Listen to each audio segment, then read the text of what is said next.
So how would you like to go from a duplex to 10,000 units in just 10 years? Today's guest, Zamir Kazi, did exactly that, and we're going to find out how. Zamir, welcome to the show. Thank you, Jonathan. Pleasure to be on. Thanks for having me. So can you just give us a really quick snapshot of where you are right now? I mean, we'll dig into your backstory, but the snapshot of, your business as it stands at the moment, what does that look like? Yeah, so we've got close to 10,000 units at the moment, all value add core plus product throughout the sunbelt states. I think we're in about 8 states right now, heavily focused in Florida. I'd say 50% of the portfolio is Florida based, and then the other stuff is kind of scattered throughout Texas, Georgia, Arizona, Nevada, etc. We've got probably 25 people on the team at the moment, between Los Angeles, Florida, and Texas. And you're headquartered in Los Angeles. So our headquarters is technically in Tampa. I spend my time between Tampa and LA, but we've got an office here. But most of our people are corporate is Tampa. All right, well, so let's dig into it. I mean, how did you go from a duplex to 10,000 units? I mean, I'm sure there's lots of people out there who want to learn how that happened. So, give me the background of what you were doing before real estate, how you got into this in the first place. Yeah, so it's a funny story. I went to Florida State for college. I grew up in Orlando, a small town called Kissimmee, and ended up in Florida State. I went down the route of pre-med for my undergrad, and my last semester of my senior year, I got into a disagreement with my dad and ended up dropping out of college. And progressively had a tough time finding a job, and this was what, 2008-ish, 2009, right? I mean, no degree. I ended up working odd jobs at restaurants, serving tables at Red Lobster, and then got a sales job selling vacation packages for the big timeshare resorts like Hilton and Sheraton and whatnot. And then so I was doing that, and saved up some money and bought my first duplex in 2013. It was a duplex. It was $20,000 in Lakeland, Florida, short sale, and complete shithole. It was the units need to be renovated. There was cockroaches everywhere. So I had to go in, kill the roaches, and I had issues with the water heater. So I called a plumber, and the plumber tried charging me like $350 to fix the water heater. And I went to Home Depot and I told the guy what was happening, and he's like, "Look, you can fix it. There's $25 for the part. That's all you gotta do." And I fixed it myself, and then thought, "Hey, let me go on YouTube and figure out how to do the rest of this." So I did, and fixed it, and then flipped it. And then I bought the one next door, and the one next door, and then kept doing the same thing. And 2s turned into 4s, then 8 units, then 20 units, then 50 units, then 100 units. And then so the property sizes kept getting bigger and bigger. And once we had a little bit of a track record, we ended up going to friends and family, raising some money from friends and family that started doing kind of $5 to $10 million deals. And then I moved to Los Angeles about 8 years ago, and a good buddy of mine was in private equity, and I was kind of explaining what I do and my track record and this and that, and he's like, "Hey, well, there's a lot of institutional capital out there, but you got to do deals of bigger size, right? And once you find the right deal and the check size is at least $10 million, you can go raise some money from institutions." So I went and found a deal, and had no idea. I had no business buying a $40 million deal at the time. And When was this? This was probably 2017. And found a deal in Atlanta. It was $40 million. I used my cold calling background from the vacation package stuff, and just went down a list, bought a list for like 30 grand, and just went down that list of people, called probably 1,000 people, and ended up, I had probably 5 days before I had to go hard on that deal. Everyone said no. And I had 3 calls left before I was going to just kind of walk from the deal. And Two calls I thought went great. They were an hour and a half long. I'm like, man, these guys are really interested. They came back and said no. And then I had one call that lasted 5 minutes, and the guy called me back and said, hey, let's go tour. And they ended up doing the deal. So we did really well on that one, and that was kind of our first big institutional deal. And then, we exited that in a couple of years, and then really took off. So that is a nutshell indeed. I mean, you covered a lot of ground in that answer. So I'd like to dig in a little bit further into some of those things. So let's go all the way back, and why real estate in the first place? Why did you go and buy that crappy $20,000 duplex? What were you thinking? It's a good question. So I started to save up some money, and I was doing well in sales. Actually started my own company doing the vacation packages. And so I had some money set aside, and my dad, who I mentioned earlier, we got into a disagreement, made me quit college pretty much, but we obviously made up, and he was basically like, look, Zamir, you've got some money saved up. There's no reason to keep it in the bank. Right? It's just debt equity at that point, and you should start buying rental properties, right? Most wealthy people invest in real estate. If you want to build generational wealth, it's the best thing to do.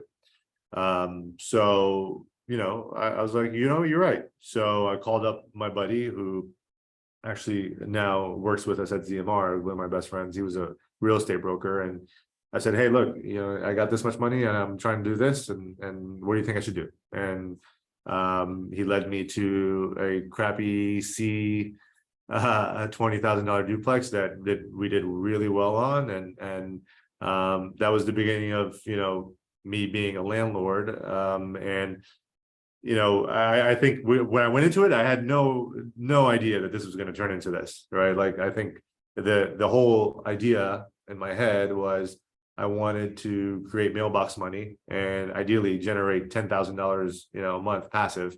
And I don't know why everyone's number is that, and that's kind of the number I hear everyone kind of targets at first. And so that was my goal, was, okay, we're going to buy a few duplexes, cash flow $10,000. You're just going to keep on working and just do real estate. Yeah, I was going to keep doing the vacation package stuff, and do the real estate on the side. It was never, I want to start a real estate business, right? It kind of morphed into what it is today. And, again, ended up kind of slowly going from the 2 units. And then pretty soon we had a couple hundred units and just duplexes, and we actually self-managed, right? So at first I self-managed all these things, and that is what kind of made me transition, because I had no time, right? I was like, okay, well, this is taking up a lot of my time. And come to find out, I could have just hired a property management company and made it a lot easier on myself, which we ended up doing. But that's how we're here. So at first, when you were buying those, you said you bought, that one, and the one next door, then the one next door, and 2 went to 4, and 4 became 8. Was that all with your own capital, or were you partnering with people, or how did you do those early acquisitions? So I had one partner during that time. It was just 50-50, him and I. And it was my own money. So look, at that time, property prices were appreciating, tremendously, and you could have closed your eyes and pointed on a map and doubled your money pretty quickly. And so I was a beneficiary of a hot market, and we were investing in great locations. So it was my own capital at first.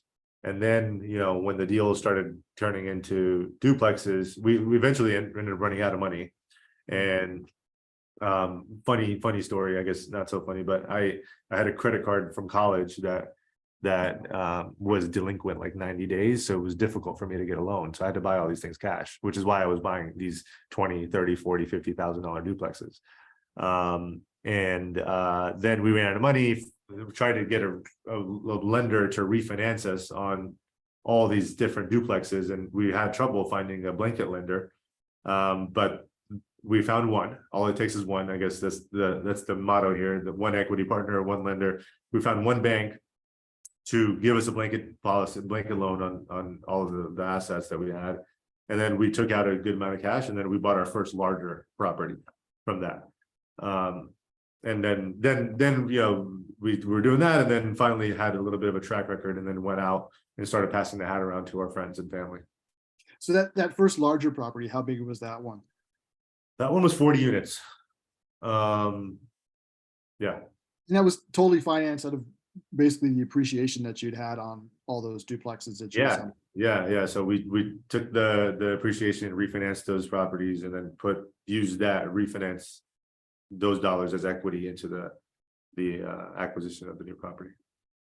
And so when you ran out of capital and you decided you needed to go get capital elsewhere, so you started with friends and family, like was there a big mental shift for you that you had to make to go raise money? Was this like something that you had some trepidation about, or did it just seem like the next natural step in the progression? It's, I think there's always a sense of you're not working for yourself really anymore, and you got to answer to a lot of people, and right, it's a different dynamic raising money and dealing with investor capital versus dealing with your own capital. I think for me, personally, I'm probably a little bit more free and loose with my own money than I am with other people's money. So I think I would be more willing to take certain risks versus when I am taking on other people's capital, right? So, but it's not a bad thing, right? Like I think it's good for the investors, and then but definitely a mind shift, right? Because you do have to, be mindful and provide updates and this and that. So I think it was definitely like reporting. We had really crappy reporting until we brought on investors, right? Because we just really didn't need it, right? I knew the properties were doing well, but so yeah, I think definitely there was a mind shift. Also, I mean, raising capital is something people find really intimidating. Like I found it really intimidating when I started doing it. It was really like hard for me at first, to the idea of like I've got to ask people for money, and I didn't. I always in those days I thought of it as like, well, I'm asking for like a favor, right? And rather than thinking like, well, I'm giving them the opportunity to participate in this, I was always like, I'm asking them for something, and that felt icky. Like, Yeah. did you deal with any of that, or I mean, you were in sales, so maybe you had a little bit of a different kind of. Yeah, I don't mind asking for money. No, I would say I think we were in a unique position because our first investors were people that asked us to get into deals. And I don't think I ever really asked anyone for money for a long time. It was always, I want to get into this, and how do I get into this? So really what I did was kind of really just talk about what I was up to. And then naturally it kind of led into, that's awesome. I would love to. Do you guys raise money, or do you take money from, anyone? And then it kind of progressed that way. And then we brought in a few guys that were friends and girls, and we made them money, and then they told all their friends, right? So it was really organic. Like I wasn't ever pounding the pavement, passing the hat, like, asking for dollars. It seemed it was more just very, very organic. Yeah, I mean, I've heard many, not many, but I've heard several similar stories to this where people were doing it on their own, and that just naturally sort of attracted people going, hey, I see what you're doing, can I get in on that? And that's how it started, as opposed to sort of starting off in the syndication business and having to be asking people for money from day one without a track record too, which makes it also intimidating, right? Well, that's the thing too, right? That you Yeah. develop. I mean, it not having the track record makes it super difficult, right? I think, and like you said, it was more just this whole business, the evolution has just kind of happened organically by chance. Like it was never, I don't think any of it was really intentional. So, but once you did hit that sort of inflection point where you had to go and ask people for money, sort of then how did the business change? I mean, you go from, now you've got, even though they're friends and family, the people you have to answer to, you're doing bigger deals. How did how did you sort of navigate that shift, and where did you go as sort of a result of that? Yeah, I think again, obviously reporting was a big one for us. We had to kind of just really button up our reporting process, financials, making sure those were teed up. I think another thing is, the vendor relationships. It's one thing to work on duplexes, right? And then you go from working on duplexes and you don't have that many of them to then switching to larger properties. You need things and larger orders, larger quantities. You need more vendors, more people on site, right? So I think building larger relationships really across the board was paramount to the success of the company and the properties, right? So that was a shift for sure. And then just kind of, getting into the space of, again, finding is a whole different lender set for the duplexes versus a, apartment complex. And then, and the underwriting, I think, slightly changes as well. So I think you have the economics, the economies of scale, but it's a different business, I think. And from there, juggling that to then going institutional and then having multiple sites across multiple states, I think you've got to learn different markets and then really decide, why am I choosing these markets and whatnot, and how are we going to do this if I'm in LA and Tampa and then we're buying stuff in Texas, and so really being thoughtful on how we continue to grow and why we do what things we do. I mean, I do want to ask you about the challenges of scale, but before we get there, I was wondering, did you have an intermediate step between friends and family and going institutional? Like, did you syndicate deals to investors that you didn't know, or did No. you really go? I think before that we did one deal with Realty Mogul, where but there was them syndicating it. I wish I could do what you do and syndicate. Yeah, we just never used that model, and that just never came about. And now that I look at it, I would like to do more of that. Well, why? Why would you want to do that as opposed to institutional capital? So I'll tell you why. A few reasons, right? So number one is control, right? So if you've got multiple investors that are $100,000 checks each and you're raising $10 million, you're going to retain control, right? So you've got majority decision rights. You can sell when you want to sell. You can hold when you want to hold. If the time is right, you can do whatever you want. That's obviously accretive to all the investors and the deal. But I feel like you as the sponsor are the professional here, right? There's a reason why everyone's investing with you and choosing you to invest with. And I believe sometimes with our institutions, we don't have major control, right?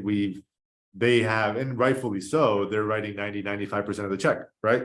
So if you're writing, a $25 million check, you should be able to say what's going to happen, right?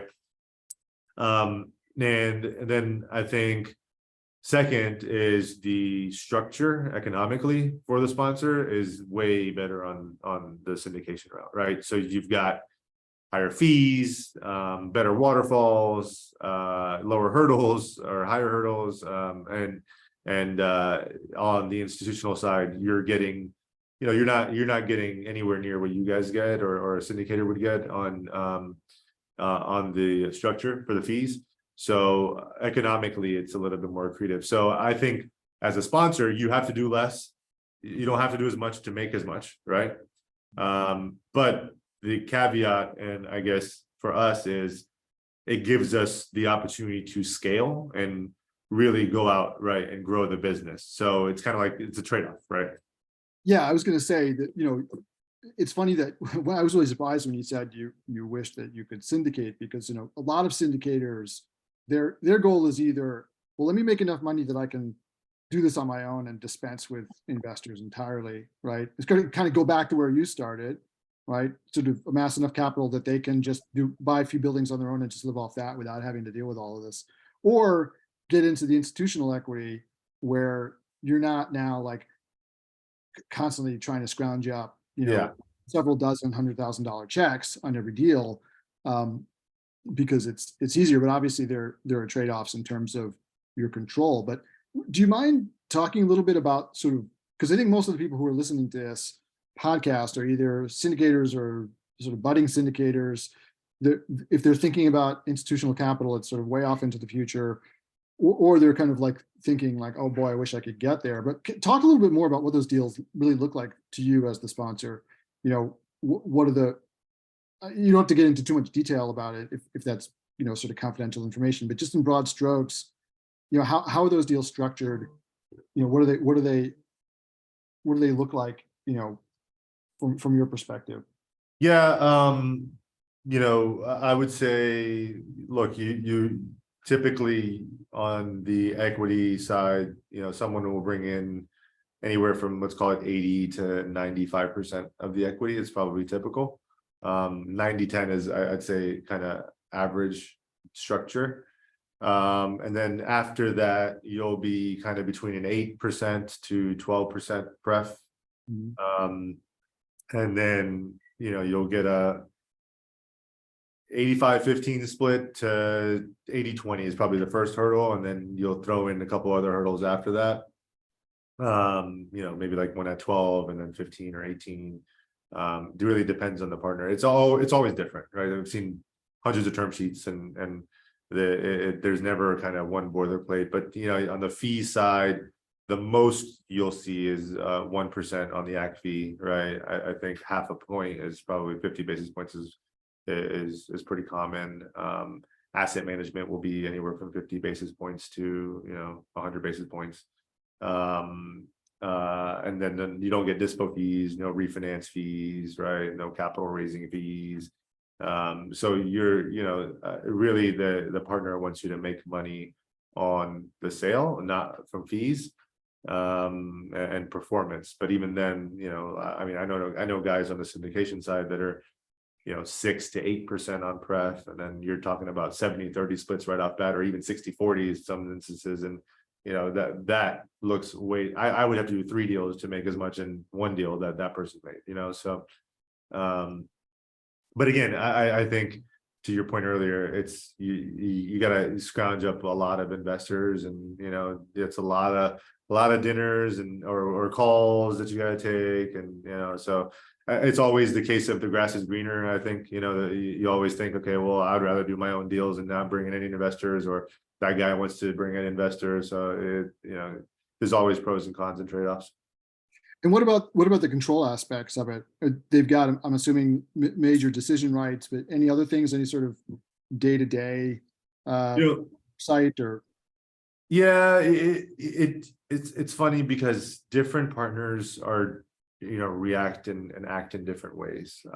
Some partners want to be involved in the day-to-day. They want to be on the calls with management. They want to be on our asset management calls. They want to pick the color of the window trim that we're going to paint, and like little things. And then there's partners that want to talk to us quarterly, and hey, just give me a quick update. We just want to make sure the property's still there and you guys are doing a good job. And so it really, it depends, but I'd say there's a lot of involvement, at least weekly, if not more, by most groups. And it just depends on, and I don't think it's necessarily a bad thing, because so it can be, right? Like you brought us on as a sponsor for a reason, right? Let us do what we do.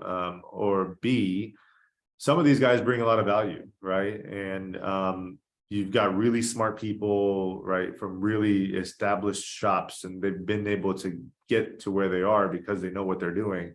So it makes us better asset managers, really, and it hones our abilities to perform, and we learn things every day and from new people. So, and it's things that we can take from one partner and translate it to another partner, right? So I think there's, they're involved, and we want them to be involved. Can you give me some examples of, the value that they bring to you in terms of the experience, like maybe specific things that you've learned that you might not have otherwise learned from some of these equity partners that you have? I just think in terms of if there's issues with the county or the state, or if we're having code issues or whatever, likelihood is that they're a big shop, they've gone through these things before, and how to handle it, who to handle it with, or even like little things like, okay, this thing came up, we may need a vendor, and the pricing came in, and they're like, okay, well, we just had the same issue come up in the same market with another person, and we use this, and you should talk to this guy. And I think just in terms of relationships and experiences, as no real estate deal is the same, and it always is has its own set of challenges and opportunities. And the more deals people have seen, I think those become easier and easier. What about on the debt side of things? You know, when you have institutional equity involved, are they helping you take down the debt, or is that still entirely, you know, your responsibility to arrange for the debt and be the, you know, the signatory? How does the debt piece of it work? Yeah, so the institutions won't sign on anything, you know, like when it comes to carve outs and all that. That's one of the value props you're bringing as a sponsor, is you're the one signing for those things. But look, we've done. I'll tell you, when the world was changing, and this is April of 22, you know, just kind of things had just started to shift. We were closing on a deal that first week, and one of our partners was, you know, we'd gotten a term sheet, and we didn't think there was any way that the lender was going to come down even further. And they were able to, they were again a big group, and they were able to leverage their relationship with the lender, or even their brand, right? And get that down, right? And even our debt broker was, you know, one of the best in the country, is one of the best in the country, and he wasn't able to do it. So I think there's value, you know, in terms of negotiation, and it depends on the partner, right?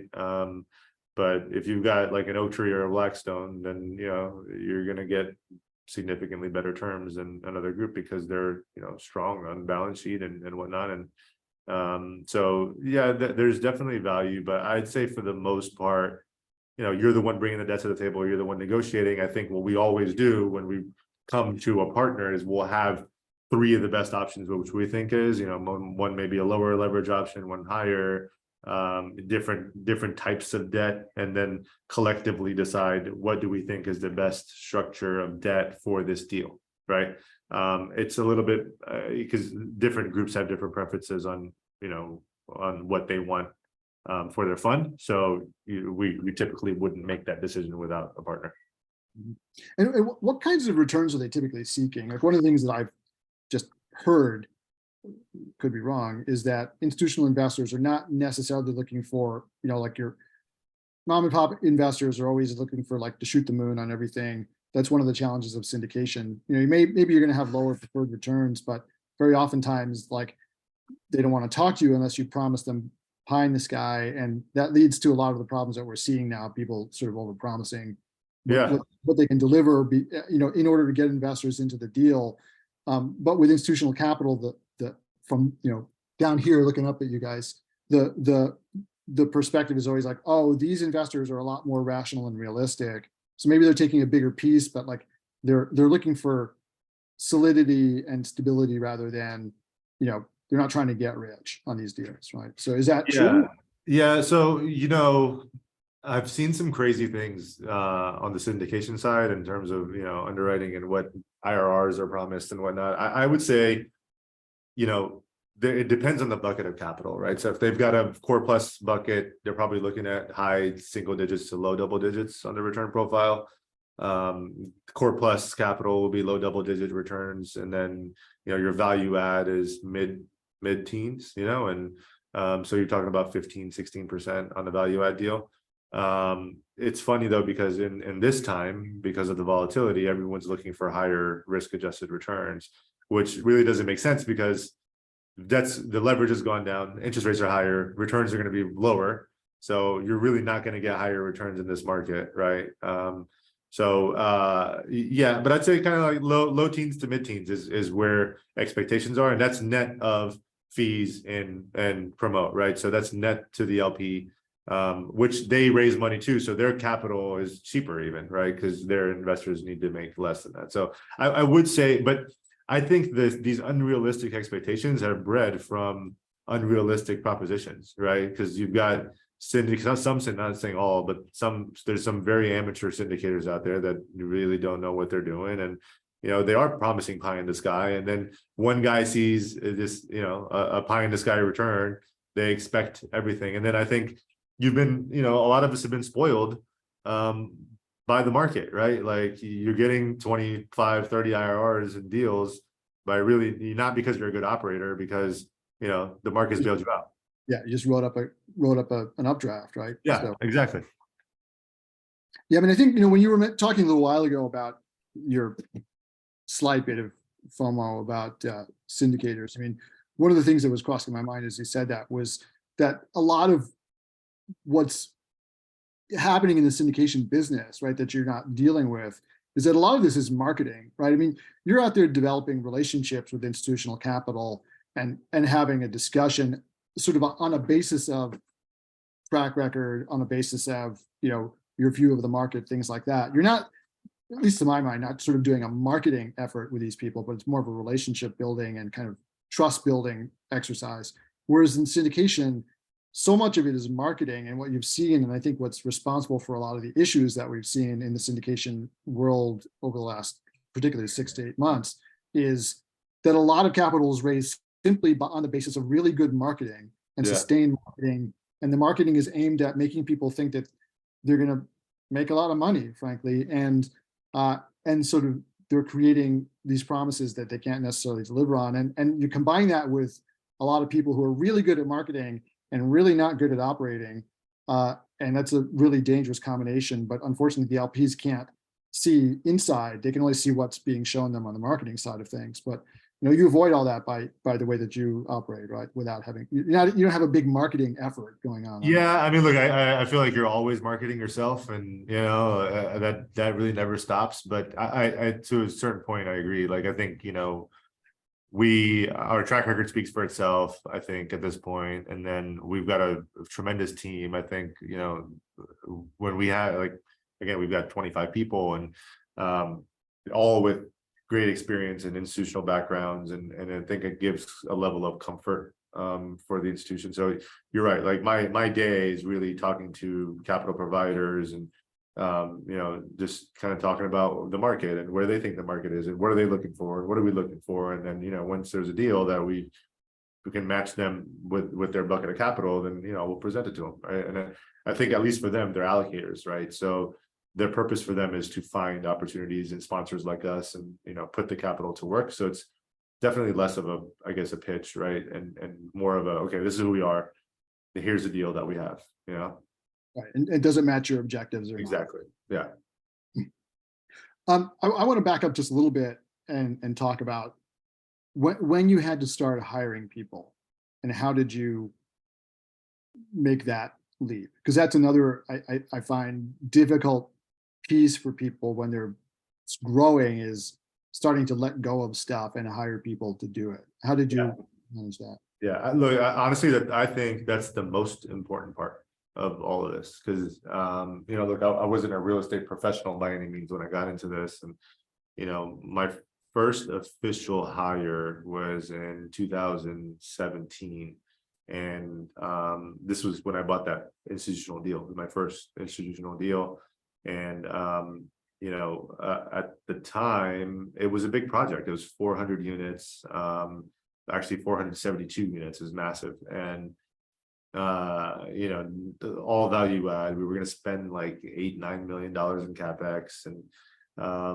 you know, we had never done anything like it. So my first hire was an asset manager, and he came from a group that, luckily, in my favor, the principal decided that they had 20,000 units. They decided he didn't want to be in multifamily anymore. He's going to wind down the portfolio, run it all off. And so I brought him on, and again, it was more asset management, right? Because we wanted to make sure we were on top of this. There's a lot of capital that we brought in, right? It was our first big deal, and we really wanted to make sure we hit it out of the ballpark. And then we hired a construction manager from the same group.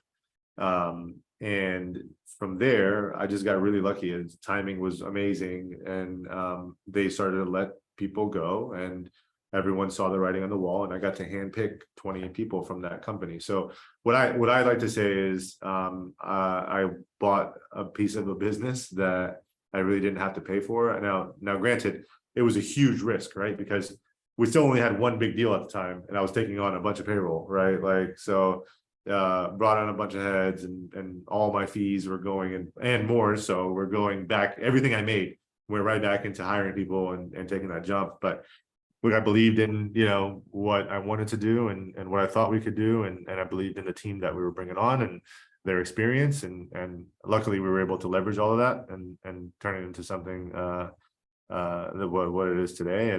But yeah, it was, I think for me personally, just like all of us, right? Like when you're doing this on your own, you're an entrepreneur, you want that control and you want to do everything, but you're only limited to, as a one person, how much can you do, right? And what I've been able to see is every time I hire someone, the business grows, right?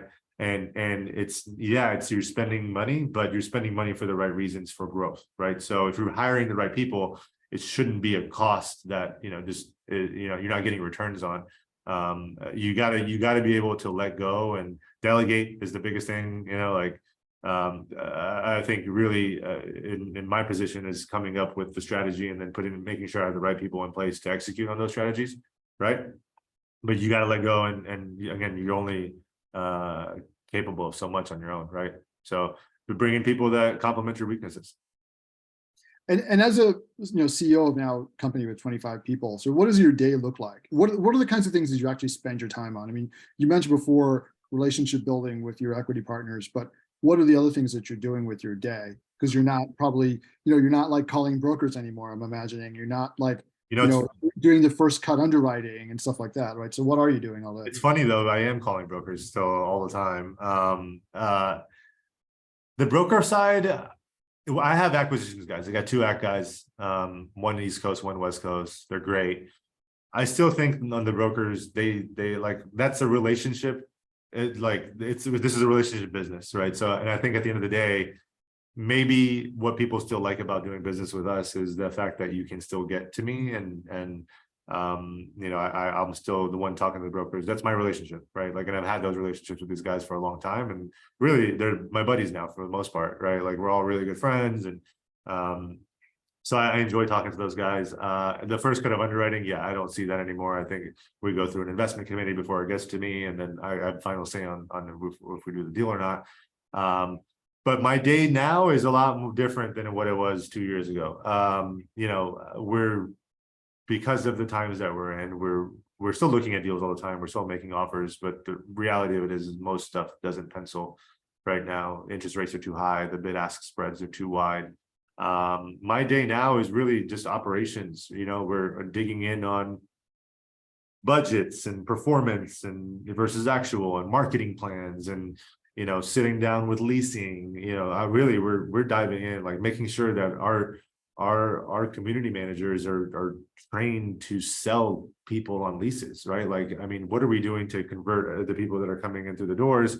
I think operations right now is the most important thing, because you've got, without the operations, look, we're facing maybe a large recession coming in, where people are going to get squeezed, and ability to pay may change, right? And you're seeing softening in some markets and rents. And how are we going to combat that? How are we going to be different and make sure the portfolio performance continues to stay stellar, right? So my day now is that, and then kind of keeping up with equity partners that we currently have, our current relationships, and making sure they're in the loop. I think communication now is probably more paramount than ever. People are worried, and obviously macroeconomics and whatnot. So maintaining those relationships, talking to lenders, making sure we're all on the same page, and just making sure that we're, again, performing to the best of our abilities right now. So what do you see as the biggest, I guess, challenges or opportunities in the next couple of years in the business? I mean, what's your view on kind of where the market is headed, and how are you positioning yourself? Yeah, I mean, I think the opportunities are there's gonna be opportunity. You've already seen pricing drop, I'd say, let's call it 15-20%, right, from its peak in 22. I think that'll continue to slide a little bit as interest rates. I mean, obviously a lot of this is dependent on what the Fed does and where they continue to go. I personally, I guess I hope that the curve is right, and for the once, and that the interest rates start to come down towards the end of next year, and we're in a better position, which will change cap rates and, hopefully come down a little bit. But I think the opportunity is going to be with poor operators that, did not underwrite properly. You've got a lot of floating rate debt out there, right? That's going to come due starting next year. And people are going to be in a position to where, you're going to either have to refinance. And in most cases on that floating rate debt, especially if you bought towards the end of 21 and 22, you're going to have to put in a significant amount of cash. And I think a lot of the syndicators out there will not have the capability to put the cash in, which will force market sellers, right? Because I think, again, the issue right now is there's still some dumb money out there buying, things at a high 4 cap, and I just don't understand how it's happening. But there's 1031 capital out there and whatnot, and they're doing deals.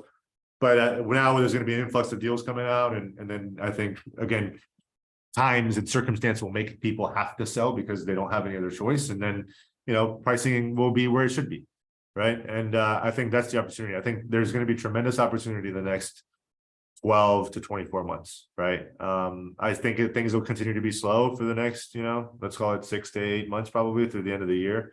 But there will be opportunity. There's too much capital sitting on the sidelines right now. I think the difference between now and 08 is there's a lot of money out there, and more than ever. I think fundamentally the business is strong. We definitely do have a housing shortage, and right, that needs to be addressed. Certain markets may have oversupply, like Phoenix coming in and whatnot, but the long term, I think the industry will be fine. I think short term, the issue is if we do go into a recession, right, and your end customer is the renter gets squeezed and pinched, and they're out of jobs and whatnot, their ability to pay changes, right? So you got these higher inflated rents, those will come down, right? And or collections will come down, and so that increase if you couple that up with the upward pressure of interest rates, right, there's a lot of unknown in terms of what happens. So I think for us, we just want to make sure we're not relying on rent growth, right? Like he's got to buy. We want to, if there's a true mark-to-market play and just the operational upside, and the owner hasn't increased rents in a while, I think those are deals we like. But gone are the days of 3, 4, 5% rent growth, and I think we're probably underwriting 0 or even negative in some cases to be conservative. But I think, and then that combined with Florida, where we are, you've got insurance, is a bigger problem, in Texas as well. Than interest rates, I think, are easy to underwrite, but insurance is a tough one right now, and then property tax in Texas as well. So. And so last question, how are you positioning yourself for both the challenges you outlined, but also the potential opportunities that you see coming? Yeah, luckily, we are well capitalized, and our partners are well capitalized. So if there is a need where we need to stay in longer and put money in, we have that ability to do so. Second is, I think on the opportunity side, we are raising our second GP fund right now, and the $50 million fund, and really that'll give us probably, it'll allow us to raise another 500 million of LP capital, which we should be able to buy another billion and a half of deals. So we're gearing up for the opportunity, and hopefully we can pounce on some of the distress that hopefully hits, and hopefully not, I guess, is bad as well. But and then I guess how are we combating it is, like I mentioned earlier, like we are knee deep in operations right now, and really focusing on the little things that most people have not focused on in the last 10 years because you haven't had to. So I think the bad operators are going to get weeded out, I think, here, and the good operators will survive, and but you really have to know how to operate at this point. Well, on that note, thank you very much for your time today. This has been really fun and educational for me. We could talk to you longer, but we're out of time. So if folks would like to reach you or learn more about your business, what's the best way for them to do that? I am on LinkedIn, Zamir Kazi. My email is on the website, zmrcapital.com, and Instagram as well. I'm on all 3 of those. Awesome. Well, Zamir, I really appreciate your time today, and it was really good getting to know you a little bit. Thanks a lot for having me on, man. This was awesome. I had so much fun.